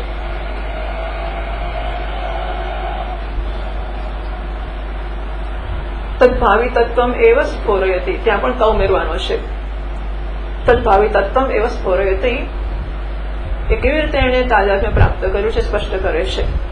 અહમસ્મી અનંતાઃ વાંગ મનઃ પ્રાણાઃ અધ્યાત્માદિ ભેદ વિસ્તારાઃ ઇતિ એવં ભાવિતો હિ પિતા. હું અનંત વાણી, મન અને પ્રાણ છું. અધ્યાત્માદિ ભેદ વિસ્તારાઃ, તો અધ્યાત્મ વગેરે ભેદનો, જેનો ભેદ અધ્યાત્મ વગેરે વાળો છે, એટલે જે પ્રાણનો આ એક ભેદ છે અધ્યાત્મ, અધિભૂત એનો એક ભેદ છે, અધિદૈવ એનો એક ભેદ છે. તો જેના આ બધા ભેદ છે એવા અનંત પ્રાણ સાથે મારું તાદાત્મ્ય છે. એ અનંત વાણી, મન, પ્રાણ હું છું. અધ્યાત્માદિ ભેદ વિસ્તારાઃ ઇતિ એવં, ત્રીજી પાદનોદ, ઇતિ એવં ભાવિતઃ એટલે ઉક્ત પ્રકારક વાસના વાસિત ચિત્ત, આ પ્રકારની વાસનાથી એનું ચિત્ત એને ભરી દીધેલું છે કે હું અનંત વાંગ, મન, પ્રાણ છું, એવી ભાવના વાળો કે તાદાત્મ્ય વાળો પિતા છે. માટે ટીકામાં ભાવના ફલમ આહ, આવી ઉપાસના કે ભાવના કરી એનું ફળ શું છે? તો ભાષ્યકાર કહે છે તસ્માત તત્પ્રાણ અનુવૃત્તિત્વં પિતુઃ ભવતિ ઇતિ યુક્તમુક્તમ એભિરેવ પ્રાણૈઃ સહ પુત્રમાવિશતિ ઇતિ. અને માટે ચોથી પાદનોદ આધિદૈવિક પ્રાણ અનુગતત્વમ, તત્પ્રાણ અનુવૃત્તિત્વમ એટલે આદિદૈવિક પ્રાણમાં એ પ્રવેશ કરી ગયેલો છે. એની સાથે એક છે પિતુઃ ભવતી. આદિદૈવિક પ્રાણમાં અનુગત હોવા પણ પિતામાં થાય છે. બરાબર. પિતુઃ ભવતી તસ્માત તત્ પ્રાણ અનુવૃત્તિત્વ પિતુઃ ભવતી. એટલે કે પિતુઃ આદિદૈવિક પ્રાણ અનુગતત્વ ભવતી. પિતા આદિદૈવિક પ્રાણને અનુસરનારા, એની સાથે રહેનારા કે એ જ બની જાય છે. એટલે યુક્તમ ઉક્તમ આ જે કહ્યું છે યોગ્ય કહ્યું છે. શું કહ્યું છે? એભિઃ એવ પ્રાણૈઃ સહ પુત્રમ આવિશતે ઇતિ. અને આ પ્રાણો સાથે જ પિતા પુત્રમાં પ્રવેશ કરે છે. આવિશતે દ્વિતીય લીધું એને, પુત્રમ આવિશતે ઇતિ. ટીકામાં પુત્ર વિશેષણાત પરિચ્છિન્નત્વમ પિતુઃ તદવસ્થમિતિ આશંક્યા. હવે તમે કહો છો કે પિતા આ શરીરથી છૂટ્યો અને અનંત બની ગયો, તો પાછો પુત્રમાં પ્રવેશ કર્યો ને, તો પુત્ર તો પરિચ્છિન્ન છે. તો પિતા અનંત થયો ને પાછા આવા પ્રશ્નો થયા. પિતાએ પાછો પુત્રમાં પ્રવેશ કર્યો. 5મી પાદનો જ છે. પુત્રમ પ્રવિશતિ ઇતિ ઉક્તે હે. પુત્રમાં પ્રવેશ કરે છે એવું તમે કહ્યું. એ કહેવાથી શું થયું? એના દ્વારા તમે પુત્ર વિશેષણ લગાડ્યું કે પિતા હવે પુત્રમાં પ્રવેશેલો થયો છે એવું થયું. તો પછી એનાથી એવું થઈ જશે કે પિતુ પરિચ્છિન્નતમ તદવસ્થમ. તદવસ્થમ એટલે પહેલા હતું એવું લેવું છે કે શરીર છોડતા પહેલા પરિચ્છિન્ન હતો. આટલી ઉપાસના કરી, શરીર છોડ્યું, અનંત થયો, પુત્રમાં પ્રવેશ્યો, પાછો પરિચ્છિન્ન થયો. તો શું કરવું? આટલું બધું કર્યું. બરાબર ને? પહેલા પણ પરિચ્છિન્ન હતો, પછી પરિચ્છિન્ન જ રહ્યો, તો ફેર શું પડ્યો? એટલે ભાષ્યકાર કહે છે સર્વેષાં હિ અસૌ આત્મા ભવતી પુત્રસ્ય ચ. બધાનો હું બની ગયો છે, એ બધાના ભાગરૂપે પુત્રનો બન્યો છે, નહીં કે પરિચ્છિન્નતાપૂર્વક પુત્રનો બન્યો છે. મૃતસ્ય પિતુઃ ઇતઃ લોકાત વ્યાવૃત્તસ્ય કથમ યથોક્ત રૂપત્વમ ઇત્યાશંક્ય. મરેલો પિતા છે જે આ લોકમાંથી ગયો છે કે જઈ રહ્યો છે. કથમ યથોક્ત રૂપત્વમ એટલે પુત્રાત્મત્વમ. એ પુત્રનો આત્મા કેવી રીતે બન્યો એ શંકા કરીને ભાષ્યકાર કહે છે એતદુક્તમ ભવતી. આ બધામાં કહેવા શું માંગો છે અમને કહો તો સમજ પડે. યસ્ય પિતુઃ એવં અનુશિષ્ટ પુત્રો ભવતી સઃ અસ્મિન્નેવ લોકે વર્તતે પુત્રરૂપેણ ન એવ મૃતઃ મંતવ્યઃ ઇત્યર્થઃ. ટૂંકમાં અનંત થાય કે ના થાય એમાં અમારો રસ નથી. અત્યારે તો આટલો જ રસ છે કે જે પિતાનો આવો અનુશિષ્ટ, આવો કેળવાયેલો પુત્ર હોય છે, ભવતી પછી પૂર્ણ વિરામની જરૂર નથી. જે પિતાનો આવો કેળવાયેલો કે ઉપદેશાયેલો પુત્ર હોય છે, સહ પિતા, એ પિતા અસ્મિન્નેવ લોકે પુત્ર રૂપેણ વર્તતે. એટલે પુત્રેણ અયમ લોક યહ, તો એ આ લોકમાં જ પુત્રના રૂપમાં રહે છે. નયો મૃતો મંતવ્ય, એને મરેલો માનવાની જરૂર નથી. ટીકામાં મૃત અપી પુત્ર રૂપેણ અત્ર સ્થિતિમેવ વિભજતે. તો પુત્રરૂપથી સ્થિતિ છે એ શી રીતે? તો ભાષ્યકારે કહ્યું નયો મૃતો મંતવ્ય. મૃતોપી પિતા અનુશિષ્ટ પુત્રાત્મના અત્ર વર્તતે. મરેલો પિતા પણ, એટલે મરેલો હોવા છતાં પણ પિતા અનુશિષ્ટ એટલે કેળવાયેલા કે સંસ્કાર વાળા પુત્રના રૂપથી અત્ર એટલે 7મી પાદમાં કર્તવ્ય શેષ સિદ્ધયે યથાશક્તિ અનુતિષ્ઠન ઇતિ શેષ. તો બાકી રહેલા કર્મોનું અનુષ્ઠાન પોતાની શક્તિ અનુસાર કરતો અહીં જ રહે છે. અત્ર અસ્મિન્નેવ લોકે વર્તતે ન અસ્માદ અત્યંતમ વ્યાવૃત્ત. અસ્માત એટલે મનુષ્ય લોકાત. મનુષ્ય લોકમાંથી સાવે સાવ જતો નથી રહ્યો. ફલરૂપેણ ચ પરત્રેતિ ભાવ, અને ફળરૂપથી પરત્ર પણ એવો ભાવ છે. એટલે ફળરૂપથી પરત્ર પણ છે, અને આ લોકમાંથી પૂરેપૂરો જતો નથી રહ્યો, પુત્રના રૂપમાં રહે છે. ઉક્તે અર્થે ઐતરેય શ્રુતિમ સંવાદયતિ. આ વિષયમાં ઐતરેયનું ઉદાહરણ આપે છે. તથા ચ શ્રુત્યંતરે સહ અસ્ય અયમ इतरः आत्मा पुण्येभ्यः कर्मभ्यः प्रतिधीयते इति। तो બીજી શ્રુતિમાં પણ કહેવામાં આવ્યું છે સહ અસ્ય અયમ ઇતરઃ આત્મા, આ છે ને એનો બીજો આત્મા છે, પુણ્યેભ્ય કર્મભ્ય પ્રતિધીયતે, પુણ્ય કર્મોને માટે એનું પ્રતિનિધિત્વ કરે છે ઇતિ। આ સહ પ્રથમા છે, અસ્ય ષષ્ઠી છે, એટલે ટીકાકાર કહે છે ષષ્ઠી પ્રથમાભ્યામ પિતા પુત્રા ઉચ્યતે। ટિપ્પણકાર કહે છે કે પિતા પુત્રા ઉચ્યતે, એટલે પિતા પિતૃ ઉચ્યતે એવું હોઈ શકે એવું એમનું માનવું છે ટીકાકારનું, ટિપ્પણકારનું। તો ષષ્ઠી પ્રથમાભ્યામ પિતા પુત્રા ઉચ્યતે, ષષ્ઠી ને પ્રથમા, ષષ્ઠી એટલે અસ્ય ને પ્રથમા એટલે સહ, એનાથી પિતા પુત્ર ષષ્ઠીથી પિતા કયા છે, તો અસ્ય એટલે પિતાનો, સહ એટલે પુત્ર। અને પહેલી પાદનો જ છે 386મા પાન ઉપર, સહ અસ્ય ઇતિ દ્વૌ આત્માનો ભવતઃ, 386 પહેલી પાદનો, બે આત્મા છે, સ્વદેહ પુત્ર દેહશ્ચ ઇતિ, પોતાનું શરીર અને પુત્રનું શરીર, તયોઃ મધ્યે એ બેમાંથી અસ્ય પિતુઃ, આ પિતાનો, એટલે આ બધા શબ્દો ઉપરના સમજાવ્યા છે શ્રુતિના, ઐતરેય શ્રુતિના, અસ્ય શબ્દ ઉપર છે એનો અર્થ થયો અસ્ય પિતુઃ, સહ એટલે પૂર્વોક્ત પુત્ર, અયમ એટલે પ્રત્યક્ષ, આત્મા એટલે પુત્ર દેહ, જો પિતા મરી ગયો છે પણ પિતાનો આ જે પુત્ર છે એ પિતાનો પ્રત્યક્ષ દેહ છે એમ।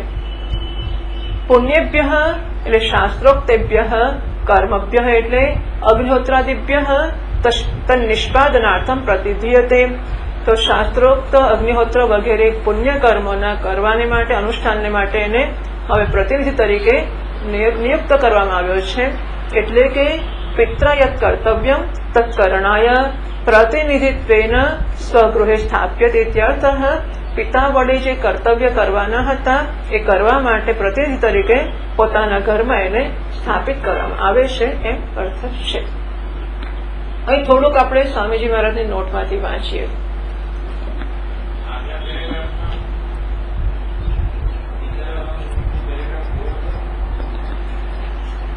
पितर आत्मा नहीं, भाष्य की टीका इति पितरः, हाँ न अतः एव हि एनं पुत्रम् अनुशासति, अयम पुत्रः नः लोक्यः सात्, आ पुत्र છે એ અમારે માટે લોક્ય એટલે લોકની પ્રાપ્તિ માટે હિતકર બનો એવી સમજથી પિતાઓ 12મી પાદમાં કહ્યું, આજના પણ પિતાઓ, બરાબર,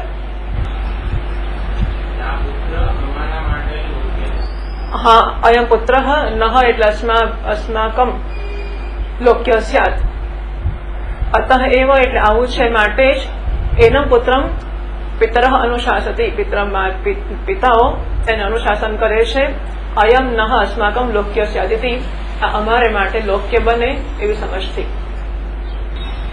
આ કર્તવ્યની જે વાત આવી હતી એના માટે માણસ બ્રહ્મચર્યથી માંડીને સતત પોતાની ફરજો બજાવ્યા કરે તો પણ ફરજોનો અંત ક્યારેય આવતો નથી, માણસ ક્યારેય ફરજથી મુક્ત ના થાય।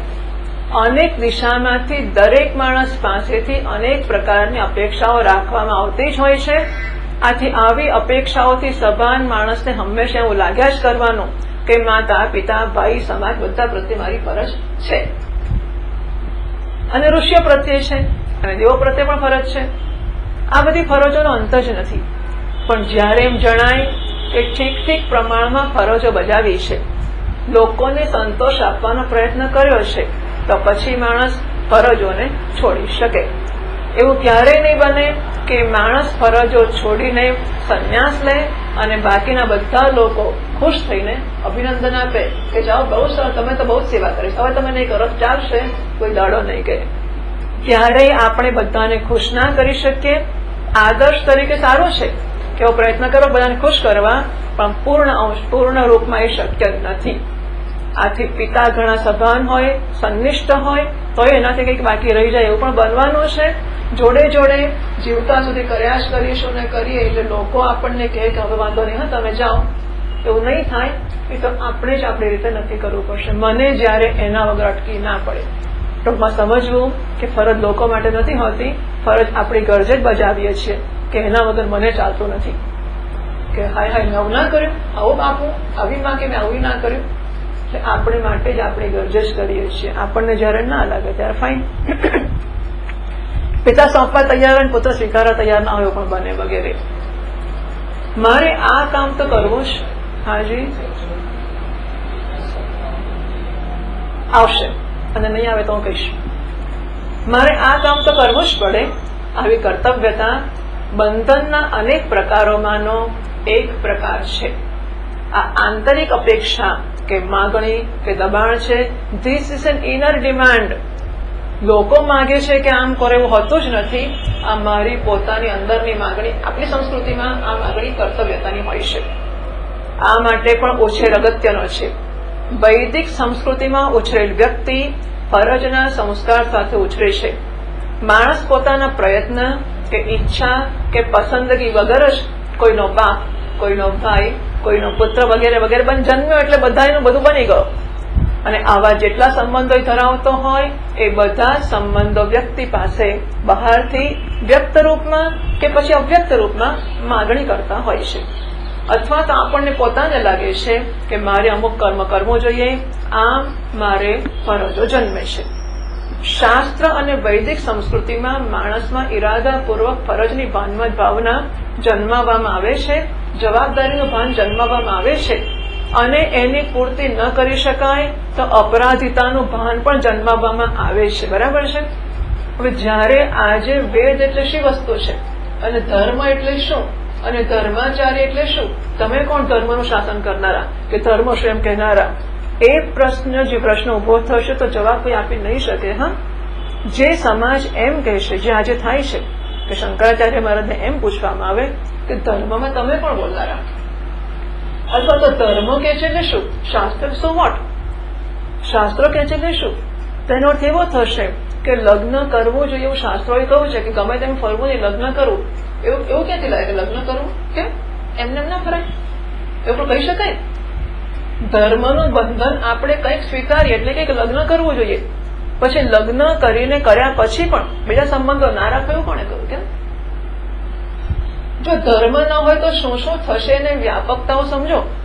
આપણને ભાન જ નથી કે ધર્મ હોવો શું અને ધર્મ ના હોવો શું. આ ધર્મ જ છે ને કે લગ્ન કરવું જ જોઈએ, ગમે એમ ના ફરવું જોઈએ.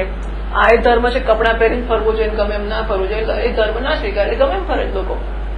આ પણ ધર્મ છે કે વિવેકપૂર્વક રહેવું જોઈએ, મર્યાદાપૂર્વક રહેવું જોઈએ, આમન્યપૂર્વક રહેવું જોઈએ, સ્ત્રી પુરુષના સંબંધની આ મર્યાદા રાખવી જોઈએ. એમાં શુદ્ધ નથી રાખતા. શું થઈ ગયું?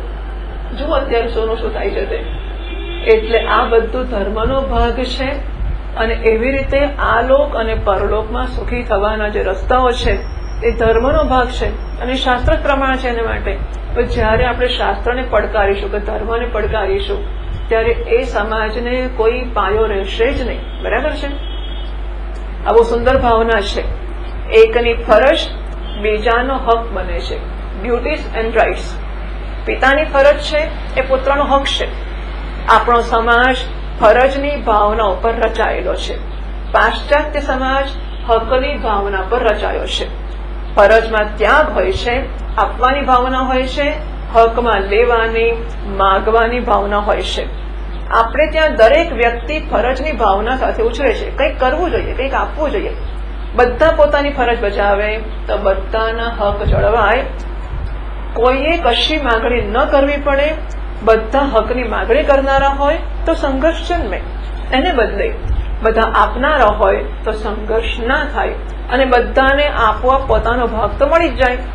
આ કર્તવ્યતા અને તે વિશેના સંકલ્પ મોટું બંધન. જો આ એનું સારું પાસું છે કે ગૃહસ્થાશ્રમ છે ત્યાં સુધી બહુ સરસ છે, જેથી કરીને પરસ્પર બહુ જ પ્રેમપૂર્વકનો સંબંધ થાય કે નાના તમે ખાઓ હું નહીં ખાઓ, પેલો કે નાના તમે ખાઓ હું નહીં ખાઓ. તો કેટલી સુંદર રીતે બધાની સગવડ જળવાશે અને કોઈએ માગણી નહીં કરવી પડે અને પ્રેમ જળવાઈ રહેશે. પણ એનું બીજું પાસું આગળ જઈને આ કર્તવ્યતા અને એના સંકલ્પો બહુ મોટું બંધન બની રહે છે. આથી પુત્રને સોંપીને પિતા એમાંથી મુક્ત થાય છે. એટલે એનો અંત આમાં આવવો જોઈએ. એક દિવસ એમ થાય કે બહુ કર્યું, બસ ચાલો બહુ થયું, હું છોડવા તૈયાર છું. મા બાપે બાળકોને આ રીતે સાંભળો ભાઈ, મા બાપે બાળકોને આ રીતે ધીમે ધીમે જવાબદારી સ્વીકારવા માટે કેળવવા જોઈએ. નહીં તો પોતે નિવૃત્ત થઈ જ નહીં શકે. વાનપ્રસ્થ્ય એટલે નિવૃત્તિ એ ત્યારે જ થાય જ્યારે બાળકો જવાબદારી સ્વીકારે, અને એ ત્યારે થાય જ્યારે બાળકોને આપણે કેળવ્યા હોય. નાનપણથી એમને આપણી જોડે બેસાડવા જ જોઈએ. આપણે પૂજા કરીએ, જપ કરીએ, તપ કરીએ, રસોઈ કરીએ. કેટલા માણસની રસોઈમાં કેટલા દાળ ચોખા ખાડવાય છોકરીને ખબર કેવી રીતે પડે? એની માં કરતી કે આજે 5 માણસ છે માટે આટલું કરવાનું, 2 માણસ છે માટે આટલું કરવાનું, 10 માણસ છે માટે આટલું કરવાનું, કઈ દાળ લેવી, કેટલા ચોખા લેવાના, શું એક વસ્તુ. બધી પાપડ કરવો, પાપડી કરવી, તળવું, પાપડ શેકવું. પહેલાના જમાનામાં એવું હતું. હા, એવું સાંભળ્યું છે કે છોકરી પસંદ કરવાની હોય ને તેને પાપડ શેકાવે. એટલે પાપડ કાચોય ના રહેવો જોઈએ અને પાપડ પડી ના જવો જોઈએ. પડા છે કે પાપડ શેકતા આવડે, એટલે એવું મેં સાંભળ્યું છે. ખરું ને કે પહેલાના જમાનામાં છોકરીને પસંદ કરવા પાપડ શેકાવતા હતા. તો માએ આ બધું શીખવવું જોઈએ કે પાપડ શેકવું એ સહેલી વસ્તુ નથી, બહુ અઘરું છે. આપણને ફટફટ શેકી કાઢીશું. નથી થતું એવું. બસ શેકીને આમ વાળીને બરોબર સરસ ગળી રોટલીને જેમ કરીને મૂકે થાળીમાં. આમ પેલી બધી પોપડી ફૂલવી જોઈએ અને ક્યાંય કાળું ના થવું જોઈએ. આ બધું જ માએ શીખવવું પડે. એટલે હવે અને બાળક એટલું તેજ હોવું જોઈએ કે માને કરતી જોઈ હોય ને તોય આવડી જાય. હા, આ બંને હોવું જોઈએ કે આપણે કંઈ કર્યું એવું કશું ને બધું કર્યું હોય.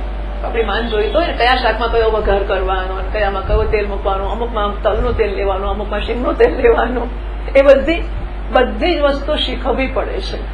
આ કુળના આચારો, કુટુંબના આચારો, આ બધી કેળવણી પુત્રોને ને પુત્રીઓને આપવી પડતી હોય છે. અરે બહેનનું રક્ષણ કરવાની તારી જવાબદારી છે એવું ભાઈને કહેવું પડે.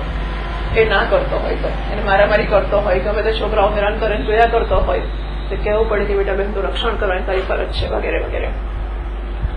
આજના જમાનામાં તો જો કે બાળક અપેક્ષા રાખે છે કે મા બાપે અમારી ધારણા, અમારી ઈચ્છા, અમારી અપેક્ષા પ્રમાણેનું જીવન જીવવું જોઈએ. અને બાળકોની અપેક્ષા પ્રમાણે જીવવામાં મા બાપને ઘણી મુશ્કેલીઓ પડતી હોય છે. માં કને પૈસા ના હોય, છોકરો કે મારે વિદેશ જવું પૈસા લાવી, તારે ઘર વેચવું હોય જે કરવું હોય તો પૈસા આપ. તો બાળકને એવું ભાન નાનપણથી નથી જન્મવામાં આવ્યું ત્યારે ને કે આપણે મા બાપને આપણી જે વ્યવસ્થા છે એમાં આપણે ચાલી રહ્યા છીએ. બાળકો મોટા થાય, સમજે, ભણે, જાણે તેમ તેમ મા બાપ કેવા હોવા જોઈએ, એમણે શું કરવું જોઈએ. બાળક આ ભણે છે કે મા બાપે શું કરવું જોઈએ, એ કેવા હોવા જોઈએ. આવી કેવી માં કે આટલું નથી કરતી, એ વિશેની અમને અપેક્ષાઓ વધતી જાય છે. સતત એ અપેક્ષાઓથી મા બાપને બાળકો સભાન કરતા જાય છે. હા, કે તમે આટલું નથી કરતા. ખાસ કરીને અમેરિકામાં રહેતા ભારતીય મા બાપો જેમના બાળકો અમેરિકન છે એ તો અનેક સમસ્યાઓ ભોગવે છે. બાળકોની અપેક્ષા જુદા પ્રકારની હોય છે અને મા બાપ ટિપિકલ ભારતીય હોય છે. ગમે તેટલા ભણેલા હોય પણ ભારતીય એટલે ભારતીય. જેવો ઉછેર મારો થયો હોય એવો જ હું હોઉં, ભણું ગમે એટલું તો પણ. મા બાપે મને અમુક ટેવો પાડેલી અને હું પણ મારી રીતે વડીલો પ્રત્યે આદર અને શ્રદ્ધાથી જીવ્યો હોઉં. એમના આદેશો સૂચનોને પડકાર્યા વગર જીવતા શીખ્યો હોઉં. આપણે ત્યાં મા બાપને સામે પૂછવાનો તો ક્વેશ્ચન છે, રિવાજ જ નથી. અને અમેરિકાના બાળકો સતત પૂછ્યા કરે છે, વાય, શા માટે કરું, નહીં કરું, નહીં જાઓ ઇત્યાદિ. અને એ રિવાજ જ નથી, હું કઉ છું માટે. પછી શા માટેને સ્થાન નથી. આપણે આપણા પિતાજીને પૂછીએ શા માટે, તો જવાબ આ મળે, હું કઉ છું એટલે વળી. પછી શું, કેમ જવાનું, મેં કીધું એટલે. તો આપણા મા બાપ આટલા આપણે પૂછીએ જ નહીં. ધારો કે પૂછો તો જવાબ આટલો જ હોય અને પછી સામે પૂછવા ના હોય પાછો. બીજી કોઈ સમજની કે વિસ્તારની જરૂર જ નહીં. પણ ત્યાં એટલું પૂરતું નથી હોતું. તમે કહો શું માટે, તમે કીધું એટલે શું. જયારે શંકરાચાર્ય મહારાજ એમ પૂછવામાં આવે કે તમે કહો છો કે આને ધર્મ કહેવાય, સો વોટ એ લોસ. એ માણસ કઈ સ્થિતિમાં હોય કે શું કે હું એટલે શું. તો પ્રાઇમ મિનિસ્ટરને એમ કે તમે કહો છો માટે આમ થવું જોઈએ, ત્યાં બંધી થવી જોઈએ, તમે કહો એટલે શું. તો he is not suppose to prove that I am prime minister, so I can do it, I am suppose to do this. એમણે પ્રૂવ કરવાની સ્થિતિ હોય તેમનું શું થાય. એટલે આ આચાર્યનું એ સ્થાન છે. અને ખરેખર ભારતે આ કરવો જોઈએ કે ધર્મ કે અધ્યાત્મની બાબતમાં અંતિમ નિર્ણય શંકરાચાર્યોનો રહેશે. એ 4 શંકરાચાર્યોએ પણ ભેગા થઈને આ પ્રકારનું ઐક્ય અને નિર્ણયાત્મકતા દાખવવી જોઈએ, ઇન્ટિગ્રિટી દાખવવી જોઈએ. અને ભારતે પણ આ પ્રકારનું સમષ્ટિ માટે સ્વીકાર અને સંવિધાન કરી. આ તો મને એવું થાય છે, એવું શક્ય છે કે હું જાણતી નથી, પણ રાજાઓને ત્યાં તો ગુરુઓની આજ્ઞા વગર કશું થતું જ નહોતું. એમ ભારતે સ્વીકારવું જોઈએ. બાકી જયારે શંકરાચાર્યને પડકાર આપવામાં આવશે, who are you to say, તો ધર્મ નામનું કશું નહીં રહે. એટલે જયારે કાંચી શંકરાચાર્ય જેલમાં ગઈને સહી ઝુંબેશ કરી હતી, બધા લોકોએ પોસ્ટકાર્ડોમાં સહી કરીને, બહુ જ પોસ્ટકાર્ડો મોકલ્યા હતા સહી કરીને, એવો સમય અત્યારે મને દેખાય છે. શંકરાચાર્યને સમજનારા કે માનનારા બધા જ લોકોએ કરવો જોઈએ. સાંઈ બાબાનો ઇસ્યુ સાચો છે, ખોટા પણ લેવા દેવા નથી, પણ ધર્મની બાબત એમ કે ગાયત્રીમાં તો સ્ત્રીઓથી કેમ ના કરાય? રામ શર્મા બધે કરાવે છે ને આમ તેમ, શાસ્ત્રોએ બહુ છે કે ના કરાય. તો વોટ ઇઝ શાસ્ત્ર? તમે શાસ્ત્રને પડકારશો તો જવાબ ક્યાં રહેશે? થોડા માટે મારે મા બાપ કે શું થઈ ગયું, મારે શા માટે કરવું કે ના કરવું, એનું કારણ હોવું જોઈએ. થોડા સમયમાં મા બાપ બાળકોને જાળવવામાં, એમની સાથે વ્યવહાર કરવામાં અક્ષમ બની જાય છે. આમ બાળકો મા બાપ પ્રત્યે ટીકા આલોચના કરનારા બની જાય છે. તમે આમ કર્યું, આમ ના કર્યું, it is because of you. એટલે સુધી કે તમારા ભોગ માટે તમે જન્મ આપ્યો છે. આપણે we are thankful to our parents, તમને જન્મ આપ્યો. એ કહે છે કે તમારા ભોગ માટે જન્મ આપ્યો છે, નહીં કે અમારો ઉપકાર કરવા આપ્યો છે. બરાબર? આ તો બિલકુલ વાસ્તવિકતા ભારતમાં થઈ ગઈ છે. અને છેવટે બાળકો સામે મા બાપને લાચારીનો અનુભવ થાય છે. આમ સંબંધો બદલાઈ રહ્યા છે. આપણે જેનું અધ્યયન કરી રહ્યા છીએ એ તો જૂનો સમય હતો, આવું તે 93માં કહે છે. અત્યારે બાળકો ઘણું ભણી રહ્યા છે, સતત ટીવી જુએ, વાંચે, બહાર ફરે, એટલે ઘણી બધી માહિતી બાળકો ધરાવે છે. આથી મા બાપ કરતા બાળકો ઘણું વધારે જાણે છે. આથી ભારતમાં ઉછરેલા બિચારા મા બાપ જે જૂના જમાનાની સમજો ધરાવતા હોય, એ બાળકોને કશું કહે તરત જ બાળક એમને સુધારે, નામાં આ વાત સાચી નથી, આવું ને આવું છે. એટલે જુઓ, આપણે ત્યાં ગુરુ કરતા આપણે આપણા કોઈ ક્ષેત્રમાં વધારે જાણતા હોઈએ તો પણ એને વ્યક્ત કરવાની રીત હોય છે. એવું નથી કે હા જ કેવી, ખોટા હોય પણ શકે ગુરુજી કે આપણા વડીલો કોઈ વસ્તુમાં, પણ તેથી એ અનાદરણીય બની જાય છે અને આપણે અભિમાનને લાયક બની જઈએ છીએ. એ નથી થતું, આપણે ત્યાં થતો ન થવું યોગ્ય છે. આમ મા બાપનો અનાદર થાય, એમના ગૌરવ ઉપર ઘા થાય, તે ફીલ હ્યુમિલિએટેડ. આમ આપણે અપેક્ષા રાખીએ કે આપણા બાળકોને આપણે જવાબદારી સોંપી શકીએ તો એ સહેલી વાત નથી. આ સ્પિરિટ તો છે, પણ વર્તમાન સંજોગો, સમય જે છે તેમાં તેને અનુસરવાનો છે. આમ મા બાપ બાળકને ઉછેરે ત્યારે અપેક્ષા રહેતી હોય છે કે મોટા થઈને બાળકો ઘડપણમાં સેવા આપણી કરશે, અને સ્વાભાવિક છે. બાળકનો ઉછેર સરખી રીતે થયો હોય, મા બાપે તેને સારી રીતે કેળવ્યો હોય તો બાળક યોગ્ય પ્રતિભાવ દર્શાવે છે. મા બાપે સારી રીતે ન કેળવ્યો હોય તો બાળક યોગ્ય પ્રતિભાવ ન દર્શાવે.